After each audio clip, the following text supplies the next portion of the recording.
What is a catman? Men are often portrayed in the company of dogs.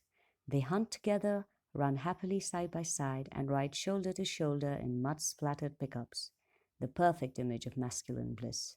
The dog is, after all, man's best friend. Some men, that is.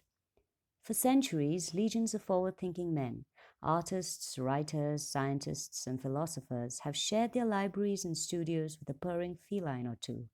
In recent years, a new population of proud cat loving men has come out of the proverbial cat closet, embracing the purr, mew, and squint of feline companionship. Women have for centuries been chided and maligned for having a cat, let alone several. This crazy cat lady stereotype is deeply unfair. Like Prometheus to fire, generations of enlightened fellows have gravitated to the feline species. We stand with our cat loving sisters as crazy cat men, proudly wearing our scarlet letters in solidarity. Since man first discovered a fallen whisker in the forests of Eden, he has had a twilight bond with cats. We need only imagine the temples of ancient Egypt, where the priests prayed to statues of Bastet, cat goddess of the Egyptian people and protectress against disease and evil spirits. When a cat died, the Egyptians would shave their eyebrows in mourning. Theirs was a truly cat crazy culture. In fact, when a temple of Bastet was excavated in the late 19th century, archaeologists uncovered more than 300,000 cat mummies. Who knew that a catnap would last over 2 millennia? Although these mummy makers of antiquity are the most famous of cat worshippers, this feline adoration has roots much deeper in the clay and soil of culture. Like anthropologists searching through bone fragments for a narrative of physical evolution, we too, dear reader, journey through these pages in search of origins. We long to see a distant relative brushing the mane of a great Persian cat blurred by the sands of time.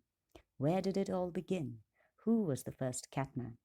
Imagine, if you will, a cave in prehistoric France.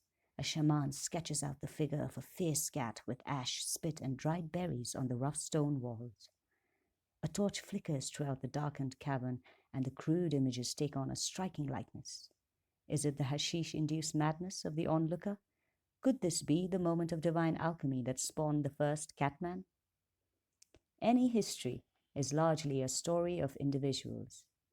This book, as a collection of characters, is certain to leave out a number of important figures. Indeed, there are many players in Catland, and some omissions might even be deemed scandalous. However, parties are best kept small, enough people for lively conversation, but not overly loud and crowded. While we as catmen, dear reader, are not all united in virtue, though let's face it, many of us are, we all share a common sensibility.